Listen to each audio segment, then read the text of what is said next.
Okay, so sort of following on from last week, but expanding on this topic. I'm going to get into the agnostic part of it. But then you have to think, what about those who know? What about the Gnostics, right? Because we have the atheists and the believers that are in this idea of belief, right? They're corralled by some sort of belief, either belief in a God or belief that there is no God. And of course, you have the agnostics who are just kind of, I don't know. And then you have the Gnostics who do know. Now, the Gnostics, and there's also, so there's all sorts on the spectrum of every group that I'm talking about, okay? There are, every variety of atheists. There's every variety of believers, from those who just have an idol and they believe and they run around telling everybody and they're so sure of it and they want everyone to join them, which is also atheists. They run around telling everyone, I trust the science and da-da-da-da-da. And these true believers, they're just smoking hopium. So those are all just kind of people in the same camp as far as I'm concerned. They're all kind of believing something, okay? They're holding on to something, whether it's holding on to a belief or holding on to non-belief. They both have the same problem where they're kind of having a final sort of decision and they're just clinging to that, okay? So that doesn't really embrace the process of life or allowing the possibility of new sort of perspectives and that sort of thing. So that's kind of a closed view either way, as far as I'm concerned. So then you have the agnostics. The agnostics are sort of, well, I don't really know.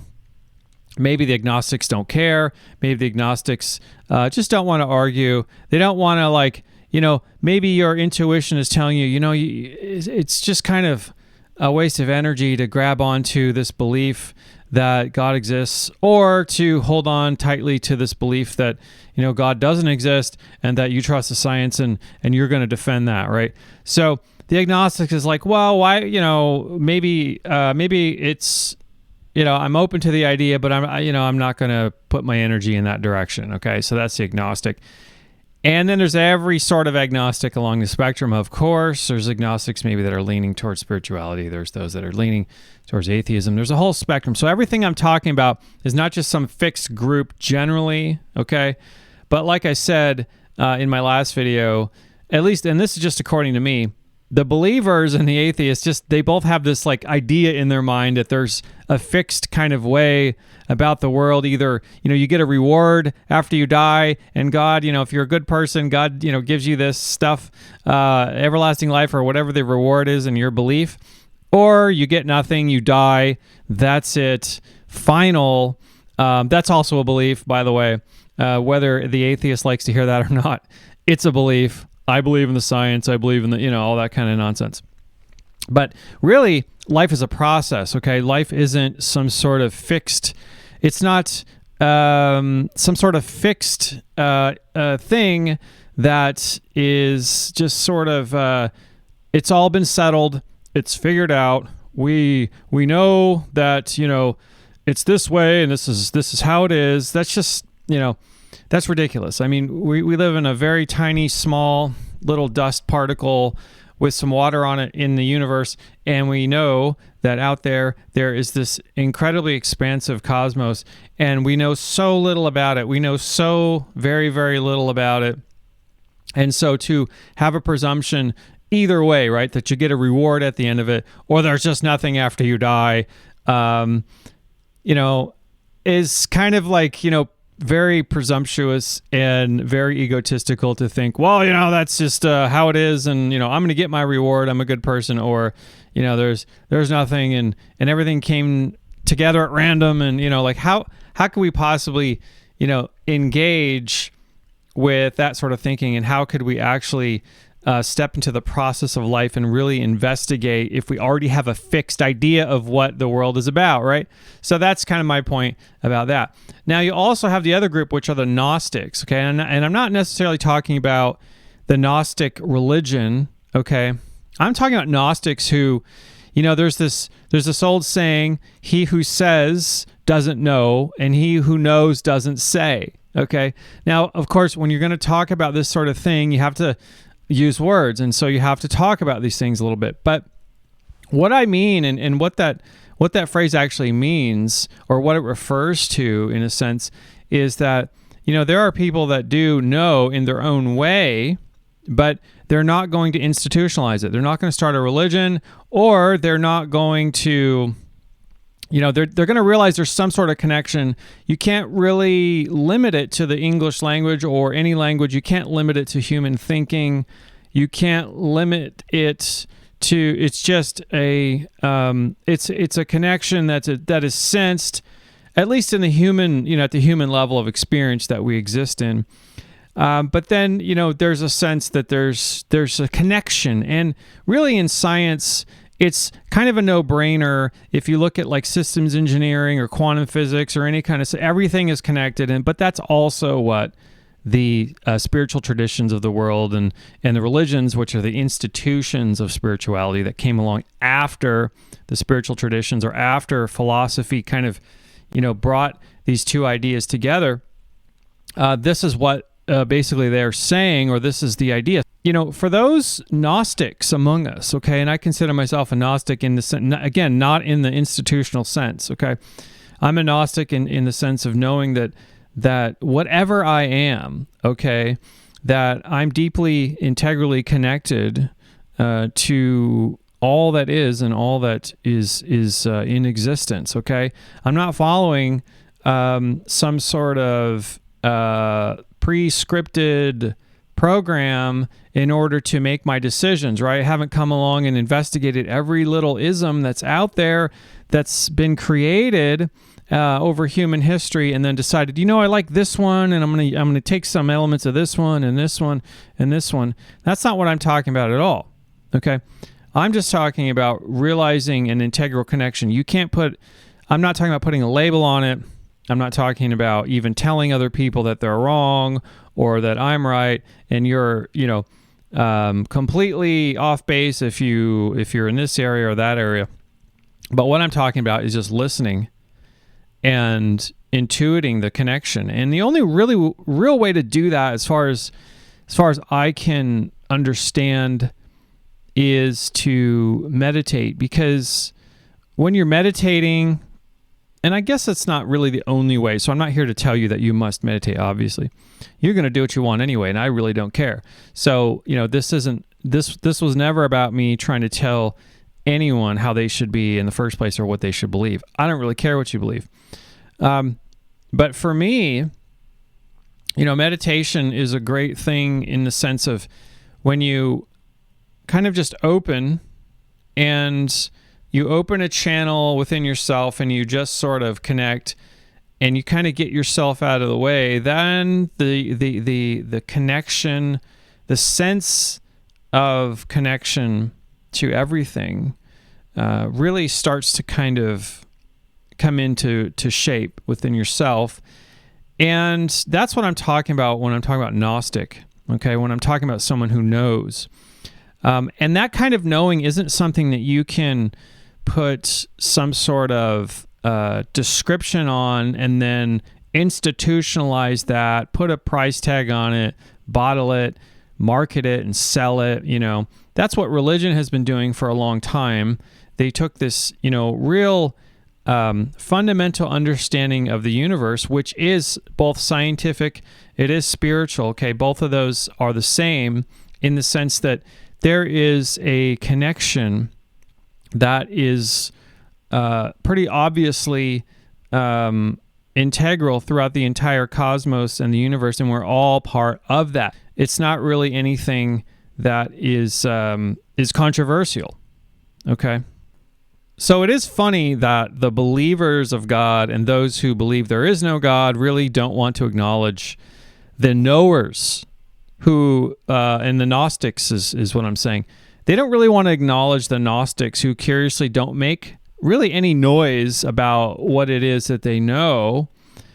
They're not in the business of selling their sense of knowing, okay, whether for the sake of papering over their own insecurities or the sake of like some sort of sales transaction or institutional sort of following. a program. Okay, so what I'm here to tell you is that, I have a very deep spiritual sense in myself through meditation, and that real deep spiritual sense of self really, to me, is no different than the scientific understanding of the deep integral connection of this system that we call reality, the system of the cosmos.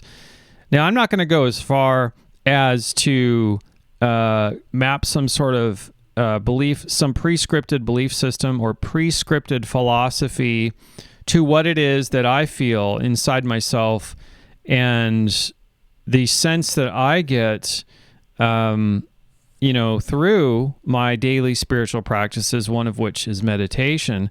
I'm not going to fall into the trap of putting some sort of institutional language or framework, and then believe in that, right? Because that's pretty lazy, and it's actually kind of disingenuous, okay? From my thinking anyway.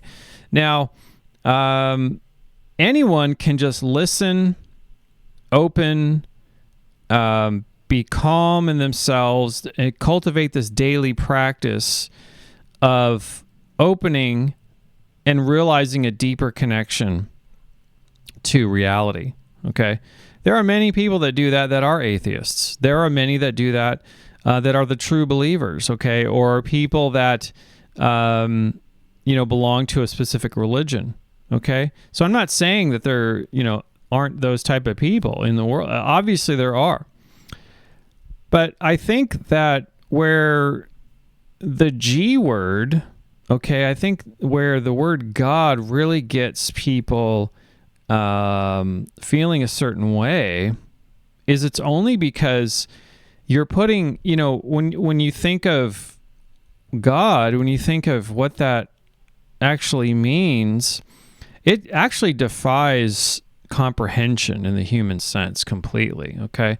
So if you look at it from that perspective and you don't try to imagine some sort of, and also another thing is, true believers and atheists both really seem to fail to understand that the definition of God that's offered by these things called religions, those are institutions, okay? Institutions are really just sort of a business, okay? The business of spirituality, okay?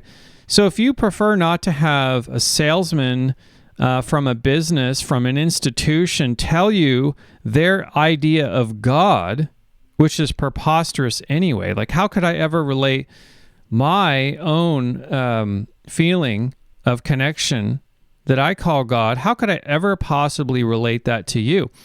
What we can relate to each other with is, in the real world, we can relate through realizing our connection to everything, including each other, okay, and treating each other accordingly. That's it, okay?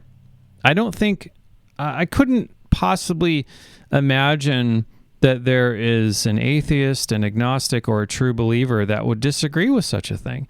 It's actually quite a logical, rational, scientific, and spiritually sort of opened way of seeing the world. And it's really, it's a really simple thing. And when we stop using idols and stop confusing the business of spirituality for actually the direct experience of connection, which is scientifically verifiable, spiritually, it's accessible to you right now. Close your eyes, meditate, cultivate this daily practice. Feel this connection to yourself, to the outer world, to people around you. I mean, anyone can get on board with that. You don't have to subscribe to any sort of religion, okay? You don't have to, let some salesman, okay, because that's what religions are. It's basically just a business of spirituality. You don't have to have a middleman between, your realizing your own connection to all of this. Okay, no matter what your false image is of God, and I guarantee you that if once you have a definitive image or create some sort of image of what you think God's plan is or what God is like, you've completely lost it. It's because it defies comprehension in the purest sense. So there's really, when we say God, let's just use the term connection, right? Because that's really what we're talking about. We're talking about realizing something that is in all things, right? Everywhere, at every moment, there is some sort of deep integral connection. If you choose to look at that scientifically, okay. If you choose to look at that in strictly spiritual terms, okay. But I think that the atheist and the true believer, I think their idol in the mind that they construct, this fixed sort of image of what God is essentially the same thing. Or more or less the same thing, because I feel like a lot of atheists are going to reject the idea of God because they're getting their definition of God from the true believer. And that's the problem. Okay, so thanks for watching, and I'll see you next week.